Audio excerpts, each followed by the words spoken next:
Hey everybody, welcome back to the Disciple Makers podcast, and I am so excited about the topic that we're going to be talking about today. Honestly, we've received so many questions over the last year or two on AI and disciple making. And so we're going to be kind of unpacking some of that and talking through some of the principles around that, what some of the fears are, and how we might be able to leverage AI for the sake of the kingdom. And in order to do that, we have our friends from Tapos. Did I get that right, guys? We were joking offline that everybody screws up the name of their organization, and they gave me about 5 different examples of how people mess it up, and I thought it was going to get in my head, and I was going to say the wrong thing. We're just giving you a test. We're just making it hard for you. Yeah. Hey, all right, well, thank you. I appreciate it. But Tapos, and we've got Preston and Nick with us. And so, guys, it is an honor to have you on the podcast. I'm so looking forward to hearing about what you guys do and how this could be helpful to the churches and the people that listen. And so I just want to give you guys a few minutes, and I'd love for you guys to introduce yourself, tell our listeners a little bit about who you guys are, and then your organization and what you guys do, and then we can kind of jump into the topic today. Yeah, absolutely. Well, Josh, thanks for having us. Really, really appreciate it. This is an honor for us to be here and to be chatting with you today. And so I'm Preston. So founder of Tapos. Nick here is co-founder as well. We actually, and this is very new, we just merged with a company called Live AI as well. And so we have a third co-founder as well that is here with us in spirit. His name is Eric Kidwell. So really excited about that. We can talk about the implications of that later on. But so about probably 2 years ago, kind of was inspired to start Tapos. We can talk more about that story and kind of what led to that later on. But I come from a tech background, so I'm the nerd on the call. Nick can talk about himself, but he's definitely comes from more of a pastoral and different background there. And so really been an honor and pleasure working with Nick most of the time, I will say. So we're good buddies from back in San Antonio. And so our families are real close, and we go vacations and stuff together. And so it's been fun to kind of do work alongside a really close friend, especially work like this with the goal of impacting and benefiting the kingdom. So that's a little bit kind of about myself. That's awesome, Preston. Thank you. Nick, how about you, man? Yeah, I'm Nick. Married. I have 2 small boys. Well, not small anymore, 9 and 5. And yeah, so I did schooling for religious studies through a very liberal college, UT Austin. And so I learned about why I shouldn't trust the Bible, why it's wrong, why I shouldn't be a Christian. And was Matthew McConaughey there whenever you were there? No, that was later, huh? Okay. Yeah, he started teaching after I left. Okay, all right. I probably went to Texas at the worst time because our football program was terrible. Matthew wasn't there, so cause or effect? What do you think?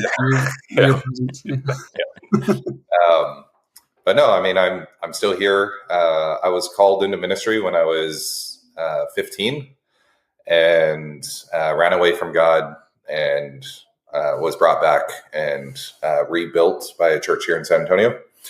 Where my first job in ministry, it was a church planting community. And so we would bring trailers to elementary schools and middle schools. And so my first job was cleaning trailers in the 110 degree weather with humidity. That sounds beautiful. Yeah. And 5 years ago, God called me out of that community to go plant a church. And so we live north of San Antonio now in a small town called Bulverde. And planted a church that's going well, and then maybe a year ago now, actually, October, Preston brought me on, and Preston, you need to tell your side of the story first before I tell mine. So I'm gonna pause if you want to get started. That's awesome. Yeah. I actually didn't talk about myself at all really in my intro. I just realized after listening to Nick's. So I live in a small town in East Texas. We also have 2 kids, 8 and 5. And so very, very similar age to Nick. So it's fun. And so kind of, I guess I'll tell a little bit about kind of the start of Tapos, and just so Nick can tell his intro into it. So about it was around that 2-year mark 2 years ago. I was sitting in a Bible study with some guys, and there was something that the pastor had said in a sermon, say like 5 or so weeks ago. We couldn't remember when. That was kind of the whole problem. And so we were going through and pulled up YouTube. We were trying to like pan through different YouTube channels, like listen to little snippets and see if we could find it. After about like 5 minutes of 8 guys scanning through YouTube, we gave up and we're like, all right, it's lost to the archives essentially. And that story is so true over and over again. And, how often do we go back and actually reference and utilize the amazing teachings and Holy Spirit inspired, kind of conversations that are on those sermons and all those podcasts and all this content, this rich content within the church. So joking about the name, the way I remember it, because especially early on, I'd mess it up too. It stands for Tapestry of Logos. So this idea there is there's so many just beautiful, rich threads of wisdom that are just sitting in these church archives, these ministry archives, they're not getting utilized in any sort of way. And so what would it look like? You can see the little, if you're looking at our logo, it's supposed to look like a little loom kind of pen that weaves through loom. I don't weave, so I actually don't know how that actually works, but allegedly, you'll weave it through. And so the idea is, hey, can we build some sort of loom or tool where we can weave these threads of wisdom into a tapestry of truth that we can then wrap around ourselves as we go out into the day. So as we leave Sunday, as we leave kind of the safety and the bubble of our Christian communities and go out into the world, how can we be equipped and have that truth draped around us so that we can be empowered and inspired to actually do work in a meaningful way and to actually utilize that truth as we go throughout parenting and interactions with the world, in the world, not of the world, and equipped and empowered by that. And so that's really the purpose of kind of why we built Tapos. We can tell a little bit more later on, kind of like what that actually looks like and in practice of how we use it. But so about a year ago, I called Nick. I was like, man, I got this great idea. I've started working on this. What do you think about it? That's awesome. Now, Nick, your side. Go ahead, man. Yeah. So he called me. He's like, dude, I have this great idea. And this is typically how our conversations start. I'm going, okay, Preston, let me hear it. What is it this time? Yeah. Could you imagine having all of the sermons you've preached be searchable and shareable instantly? And I'm going, oh God, that sounds awful. What heretical thing or what joke isn't going to land from some outside audience outside of my church? And what Preston didn't know was at the same time that he was inviting me to do that, my dad, who was a pastor for 20 years, he just retired earlier this year. He had told me that he was going to retire within those 6 months. And so quickly I was going, man, 20 years, let's say he's preached 50 sermons a year. That's 1,000 sermons. Where are they? Yeah. Are they still being used? And the sad truth is no. They may exist on YouTube, but do I have the time to listen to 45-minute sermons, 1,000 45-minute sermons that then I can take that wisdom, apply it to my life, teach my 2 sons? And the truth is no, not really. And so when Preston's going, man, take all these sermons, being able to search, being equipped, I'm going, taking my dad's sermons and then taking my sermons and handing them to my 2 sons. Like, talk about leaving a legacy to where my sons can know grandpa in a very intimate way as they look through his wisdom. So immediately I was hooked and I was like, yeah, let's do this. That's awesome, man. That's so cool. And what a cool idea too. It sounds amazing. I mean, we can talk offline. I'd love to talk about this too. So talk with us through, guys, like, just so that we can kind of put a bow on like the organization and what you guys do. Like, if there was a church that wanted to reach out to you guys and they love this idea and they'd love to try to figure out what this looks like what does it actually, like, what is the output that they'll get on the backside of it? What does that look like? Like, once you take all the content and all the stuff and put it through the system that you've created, then what are some of the things that they get on the backside of that? Yeah. Nick, I'll let you handle this because the reason why is Nick synthesizes this really well. If you ask me that question, I'm going to go on a rabbit hole of 15 different tech features that are really, really cool. But Nick does a great job synthesizing this. Okay. Yeah. So if a church reached out, we make it as simple as possible for the pastor. We know that the pastor is the bottleneck, and I'm a pastor myself. we love pastors, but Tapos really is to equip your congregation. Our focus is on people to make disciples, Ephesians 4:11. And so what it would look like is the church uploads all of its content, whether it's YouTube, whether it's PDF notes, whatever it is. And it comes into our system. We parse through it all. It all becomes accessible. And then on the forward facing, we become a chat widget on your church website, or we get embedded in your app. And so anyone at your church or anyone even visiting your church can go and ask questions. What does this church believe about the Trinity? What does this church say about how do we make disciples? Gotcha. And so actually on Discipleship.org, our chat widget is on y'all's website. And I just asked, how can I use my business to share the gospel? Because we were talking about this off camera. And it gave me great wisdom that you guys have been teaching, but it just makes it so accessible, so easy at your fingertips. That's awesome. That your people can, I mean, in a moment's notice, hey, I'm struggling parenting. What wisdom is there that my pastor has said for the last, 20 years? And then not only does it give you the answer only from the trusted sources that you have, like your pastor, but I can then swipe over and generate a prayer based off the conversation I'm having, and just have a moment where I'm just going, okay, God, let me take a breath and then go about my life. That's awesome, man. Very cool. I'll tell you one story, if you don't mind, that I think kind of synthesizes really the heart of what we're trying to equip the church, the Upper Church with. And so I was in an Uber about 6 months after I'd kind of built the initial POC of this.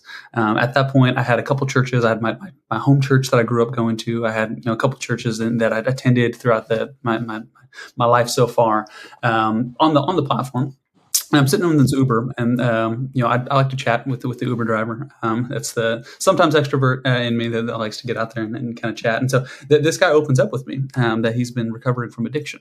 I personally, thank the Lord, don't have that in my history. I don't have that in kind of my life experience. So I don't really necessarily have the vernacular or the wisdom to speak into that in a meaningful way. I can give him like, hey, I'll pray for you, man, or like, hey, that sounds hard, but I don't have tangible, right, real like solid wisdom to give into that.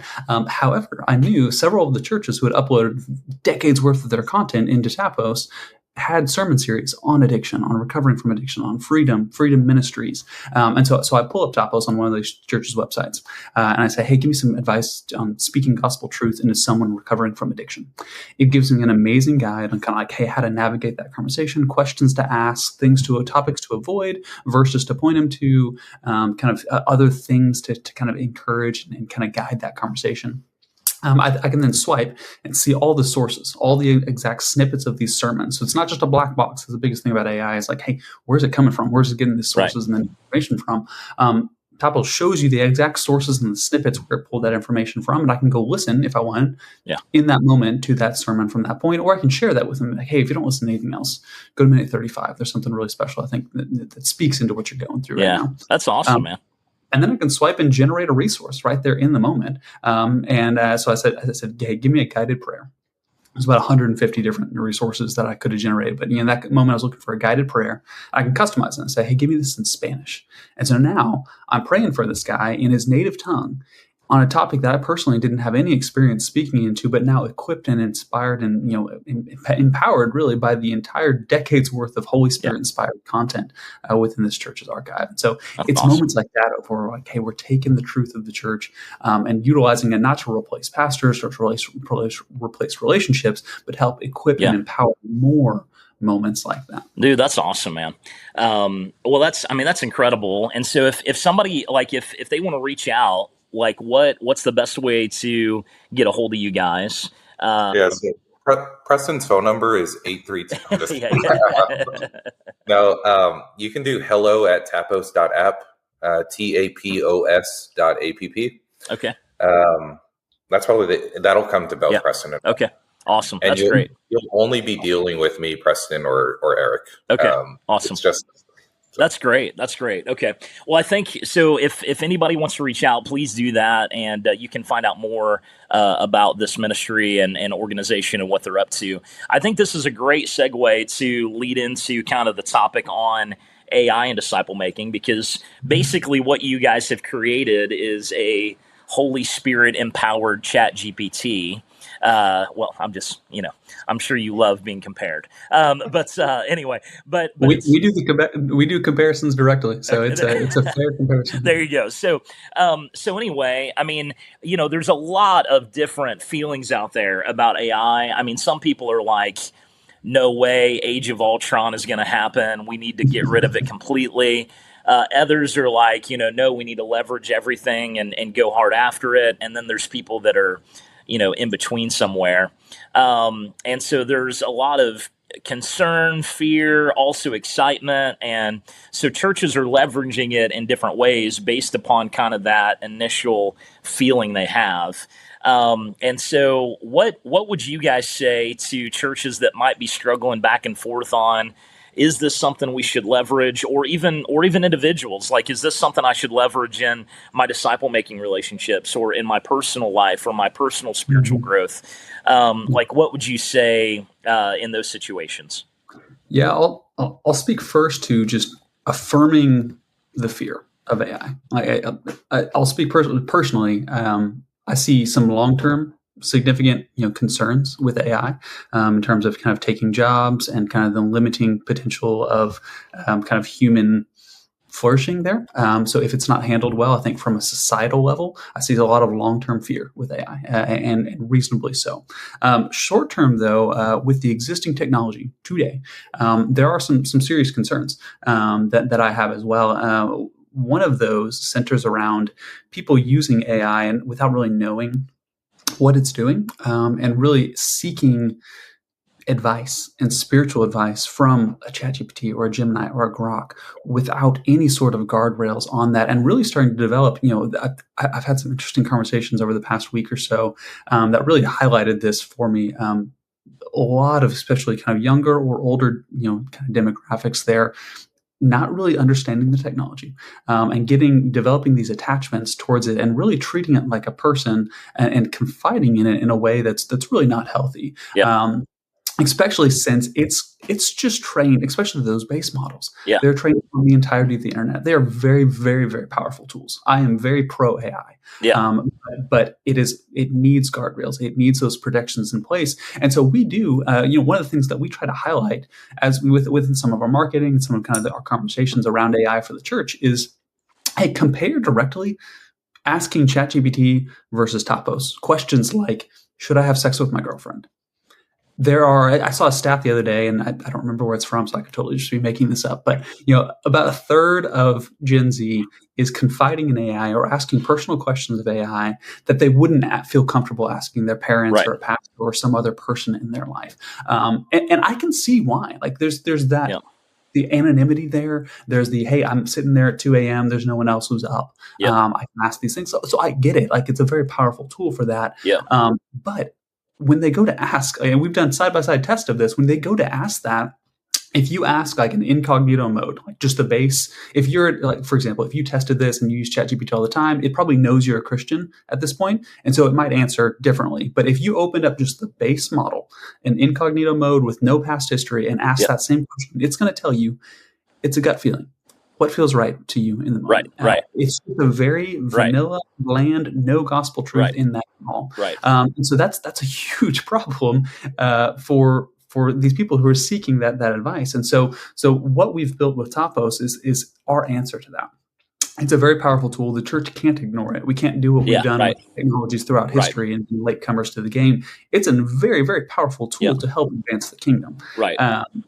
But it got to have guardrails, and it's got to be trained on your own content. Yeah. Nick, speak to this pretty well. So I might hand it over to you as well to get your thoughts on this, because I think you speak well to churches and their concerns about AI, and it's speaking maybe more heretical things. Go ahead, Nick.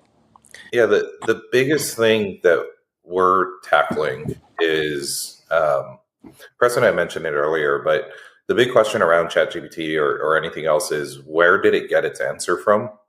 And so there's two things I want to highlight really quick. The first one is it is not a human, and it doesn't think like a human. And so all it is regurgitating information that's already been out there. It's not made in the image of God. It doesn't have the creative ability the same way that humans do. So that's the first thing. And then the second thing is all about trusted sources. How are we handling that? And so for Tapos to actually show you, hey, this pulled from this sermon from your dad from 2016, and also it pulled from the Bible Project from 20, and it pulled from Discipleship.org from this article. Right. And for me to actually go and see the content, because we actually show you the content page of where it's coming from.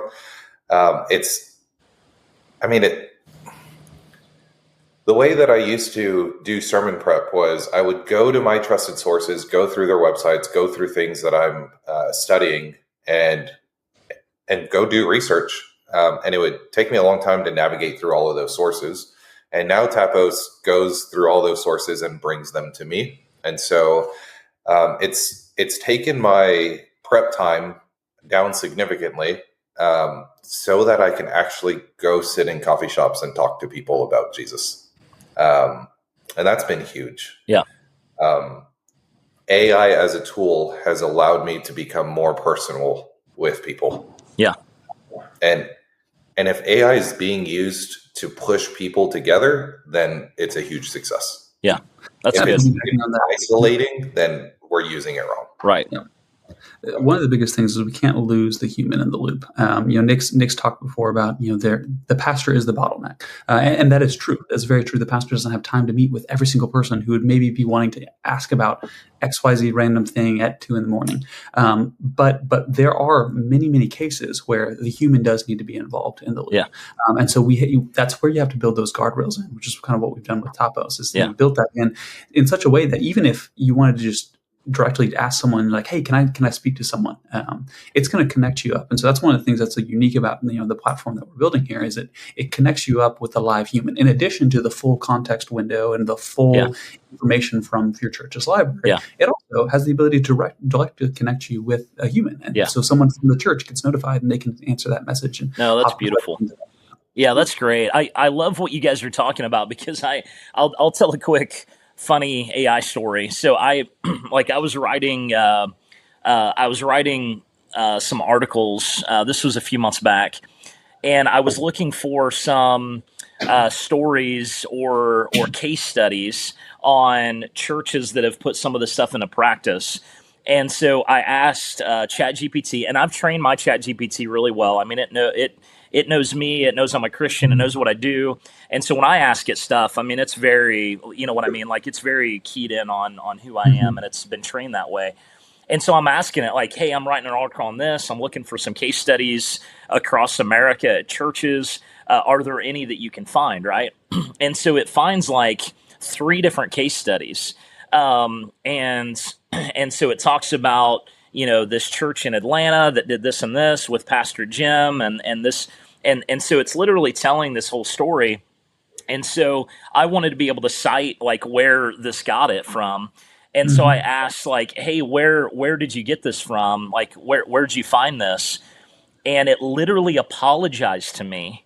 Yep. And it said, oh, actually, I apologize. These were created case studies. Like, it created on the fly a case study that wasn't real.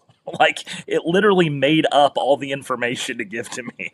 And I was like, this is crazy. Like, how can I ask for a real case study and you just make up 3 random case studies?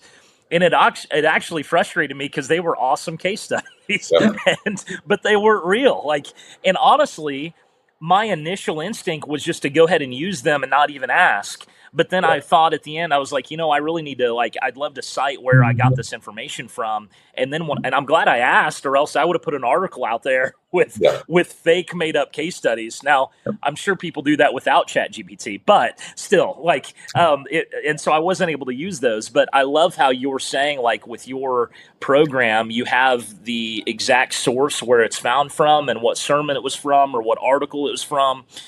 Because that helps people really know, this isn't just made up. This is real content that other people, that humans created, and that it's pulling from, which is a beautiful thing. Because I think that is the danger of AI, is that it's been an incredible tool. I've used it so many times for multiple different things, whether it's literally with disciple making. It helps immediately sometimes, like you guys are talking about, build out pathways where I can or even studies of scripture, hey, here are the scriptures that you can actually take people through and stuff like that.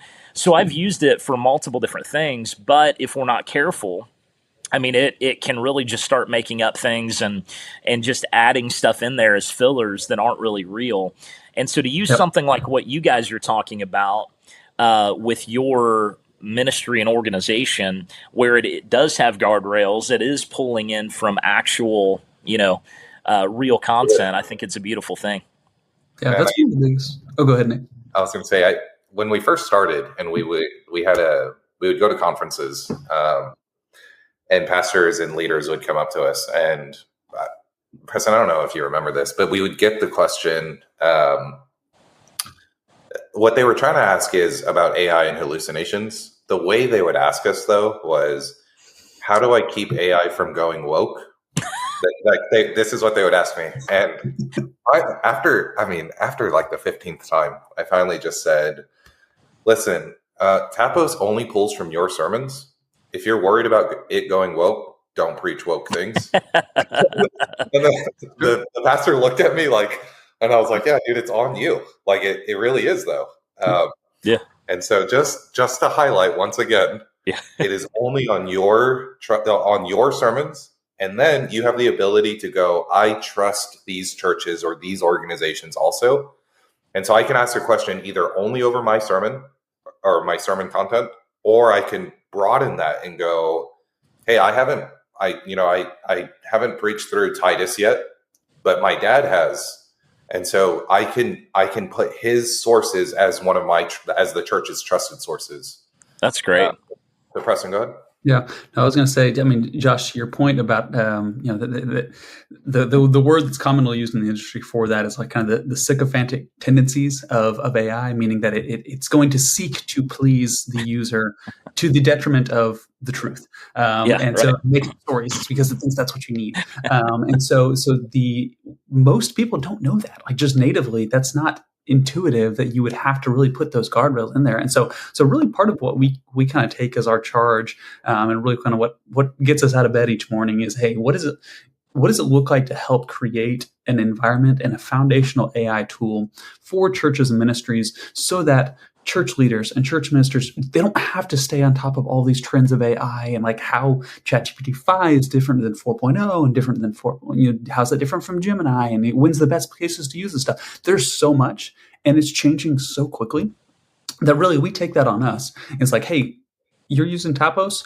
We're going to stay on top of the latest things. We're going to stay on top of the latest trends. We're going to correct and modify and build these guardrails natively in so that all you have to do is focus on what you do best. Yeah. You go minister. You go listen to the Holy Spirit and then preach and disciple. And then we will handle the AI side of it to help equip and empower you to do what you do best, better and more efficiently and to a larger scale.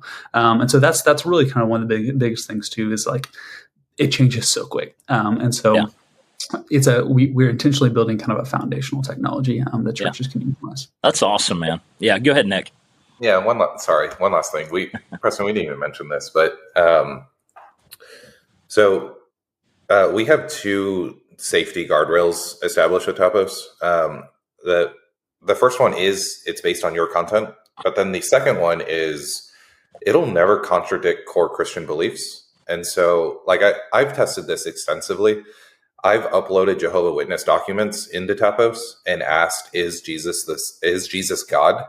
because the document is clearly stating Jesus is not God; he's only the Son of God.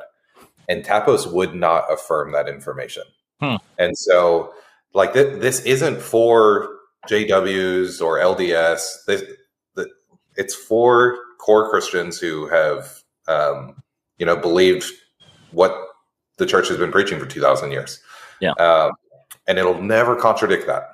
I mean, I've been testing it for a year, Preston's for more than a year, and it has not once, we have not had an hallucination about that in any way, which is pretty crazy. Yeah, that's awesome. People have asked us, hey, talk about a time you've had a hallucination with Tapos, and me and Preston are going, honestly, not one comes to mind immediately. Yeah. So it's been... That's great. Yeah. That's awesome. Credit to Preston there. Yeah, way to go, Preston. The tech guy. The tech guy. It's a powerful technology. Honestly, like thank you, appreciate it. But really, it's not it's about how you use the technology. Like, there's a lot of AI companies out there. AI is not a hard technology to implement, especially now that you can build apps with AI. We didn't do that for most of Tapos, but you can. And so there's a lot of companies that are popping up left and right that are seeking to equip and empower the church, with AI. The biggest difference, I will say, that in terms of kind of what we're seeking to do is, one, we are focused entirely on the congregant. We go through the pastor because, in order to, get to the church, that's generally the entry point. But our goal is not to make the pastor's life easier. We love pastors, but our goal is really to equip the congregation and to equip the uppercase C church and to provide this ecosystem whereby the church can utilize AI in a more powerful way.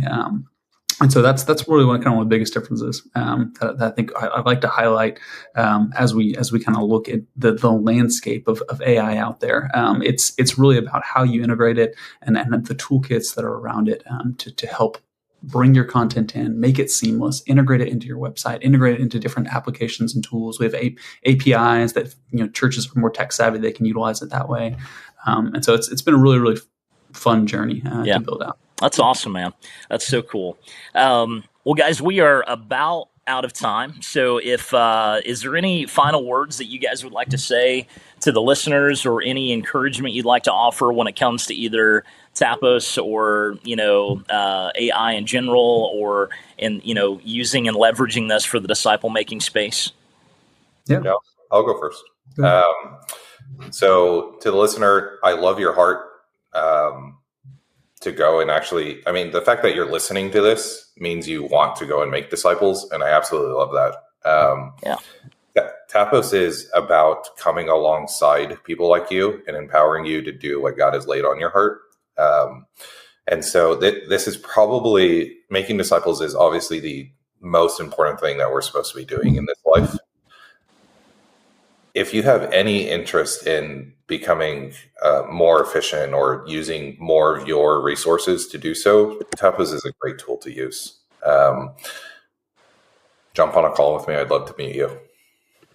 Awesome.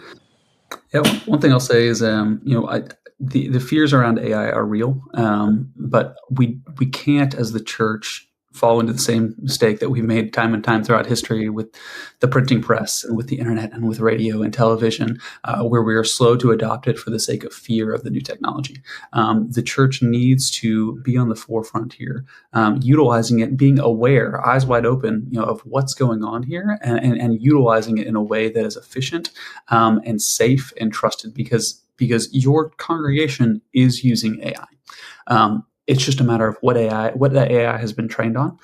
Is it trained on your content and on trusted content, and you're providing a resource for them to utilize that, or is it just the vanilla ChatGPT that they're using, which is good in I use it all the time for gardening and all sorts of stuff. I use it all the time, but for spiritual conversations, I want something that I know is grounded in my round table of trusted sources.